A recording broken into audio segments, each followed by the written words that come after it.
নিজের কথার জালে অপর ব্যক্তিকে ভোলানো, সুনিপুণ আচার ব্যবহারের মাধ্যমে অপর ব্যক্তির মন মানসিকতা বোঝা, তাকে মুগ্ধ করা, তার কিছু মূল্যবান সময় নিয়ে তাকে নিজের প্রতি আকর্ষণ করা, এই যে ছোট ছোট পদ্ধতি, আচ্ছা এগুলো কি তোমার সাজানো? তাহলে তো বলতে হয় এত ভালো নিখুঁত অভিনেতাকে যাচাই করা আমার শোভা পায় না।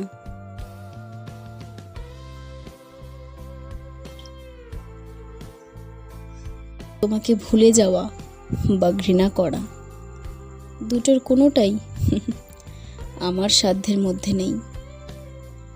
তুমি আমাকে ভালো নাই বা বাসতে পারো, আমি তোমার অপছন্দের হতেই পারি, কিন্তু